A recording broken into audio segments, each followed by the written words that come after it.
Urdu audio books .com پر آپ سن رہے ہیں سیرت سرور عالم صلی اللہ علیہ وآلہ وسلم، جلد اول، تالیف مولانا سید ابوالعلا مودودی، آواز وجیح احمد صدیقی، پروڈیوسر اظہر نیاز۔ باب 17، فصل 5، تورات و انجیل میں نبی آخر الزماں کی پیشن گوئیاں۔ چاہیے تو یہ تھا کہ تورات میں درج پیشن گوئیوں کو یہود کی فصل میں شامل کیا جاتا اور انجیل کی پیشن گوئیوں کو یہاں الگ لیا جاتا،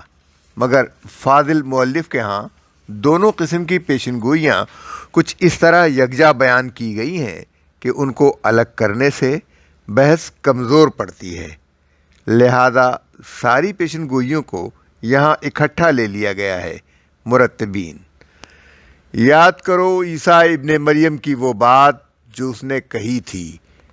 اے بنی اسرائیل،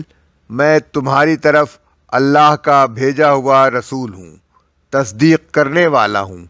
اس تورات کی جو مجھ سے پہلے آئی ہوئی موجود ہے،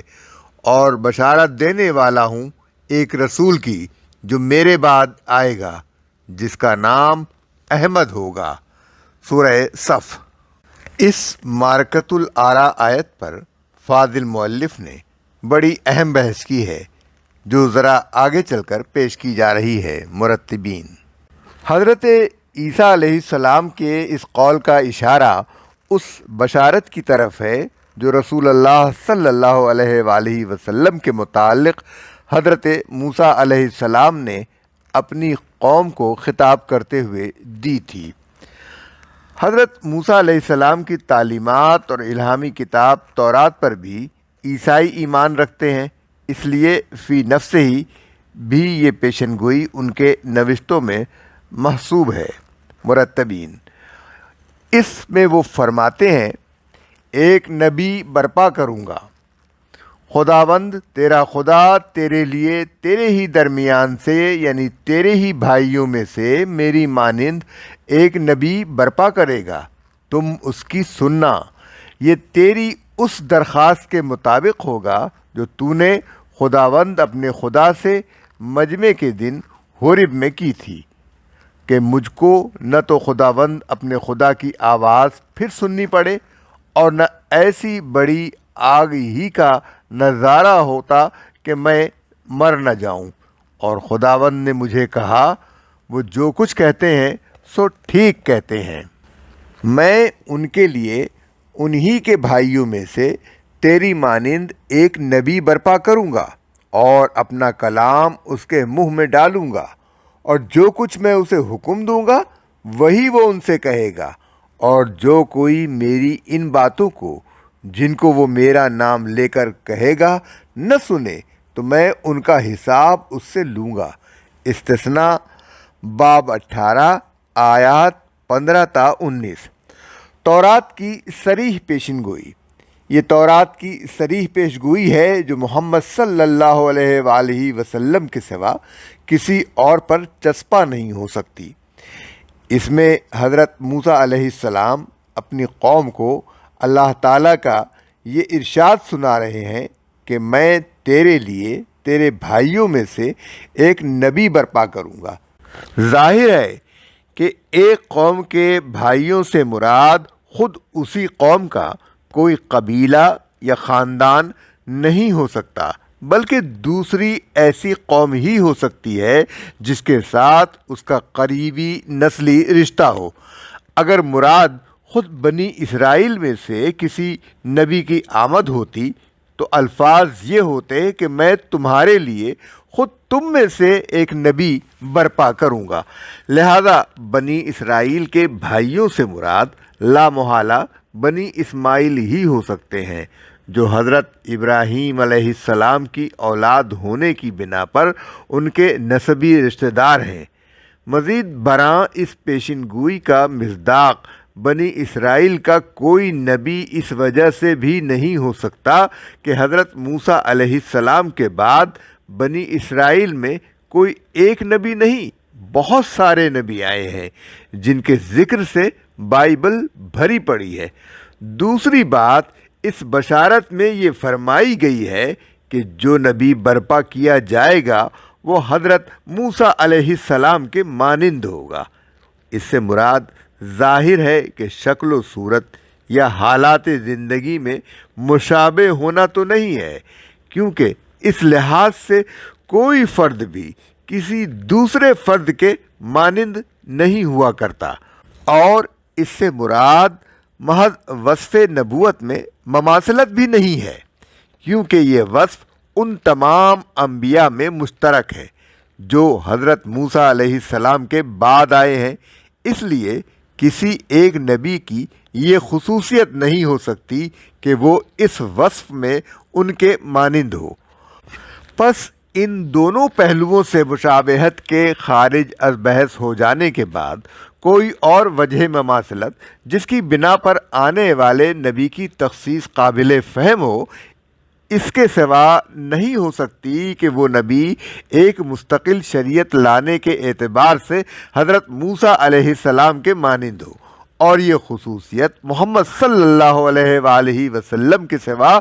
کسی میں نہیں پائی جاتی، کیونکہ آپ سے پہلے بنی اسرائیل میں جو نبی بھی آئے تھے وہ شریعت موسوی کے پیرو تھے۔ ان میں سے کوئی بھی ایک مستقل شریعت لے کر نہ آیا تھا۔ اس تعبیر کو مزید تقویت پیشن گوئی کے ان الفاظ سے ملتی ہے کہ یہ تیری یعنی بنی اسرائیل کی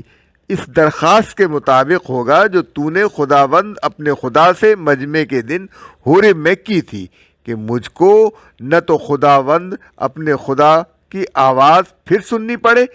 اور نہ ایسی بڑی آگ ہی کا نظارہ ہوتا کہ میں مر نہ جاؤں۔ اور خداوند نے مجھ سے کہا، وہ جو کچھ کہتے ہیں ٹھیک کہتے ہیں، میں ان کے لیے انہی کے بھائیوں میں سے تیری مانند ایک نبی برپا کروں گا اور اپنا کلام اس کے منہ میں ڈالوں گا۔ اس عبارت میں حورب سے مراد وہ پہاڑ ہے جہاں حضرت موسیٰ علیہ السلام کو پہلی مرتبہ احکام شریعت دیے گئے تھے، اور بنی اسرائیل کی جس درخواست کا اس میں ذکر کیا گیا ہے اس کا مطلب یہ ہے کہ آئندہ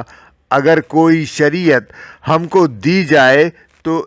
ان خوفناک حالات میں نہ دی جائے جو حورب پہاڑ کے دامن میں شریعت دیتے وقت پیدا کیے گئے تھے۔ ان حالات کا ذکر قرآن میں بھی موجود ہے اور بائبل میں بھی۔ سورہ بقرہ آیات 55، 56، 63، سورہ الاعراف آیات 155، 171، بائبل کتاب خروج باب 19 آیات 17، 18۔ اس کے جواب میں حضرت موسیٰ علیہ السلام بنی اسرائیل کو بتاتے ہیں کہ اللہ تعالیٰ نے تمہاری یہ درخواست قبول کر لی ہے۔ اس کا ارشاد ہے کہ میں ان کے لیے ایک ایسا نبی برپا کروں گا جس کے منہ میں اپنا کلام ڈالوں گا، یعنی آئندہ شریعت دینے کے وقت وہ خوفناک حالات پیدا نہ کیے جائیں گے جو حورب پہاڑ کے دامن میں پیدا کیے گئے تھے، بلکہ اب جو ہی اس منصب پر مامور کیا جائے گا اس کے منہ میں بس اللہ کا کلام ڈال دیا جائے گا اور وہ اسے خلق خدا کو سنا دے گا۔ اس تصریح پر غور کرنے کے بعد کیا اس امر میں شک کی کوئی گنجائش رہ جاتی ہے کہ محمد صلی اللہ علیہ وآلہ وسلم کے سوا اس کا مصداق کوئی اور نہیں ہے؟ حضرت موسیٰ علیہ السلام کے بعد مستقل شریعت صرف آپ ہی کو دی گئی۔ اس کے عطا کرنے کے وقت کوئی ایسا مجمع نہیں ہوا جیسا حورب پہاڑ کے دامن میں بنی اسرائیل کا ہوا تھا،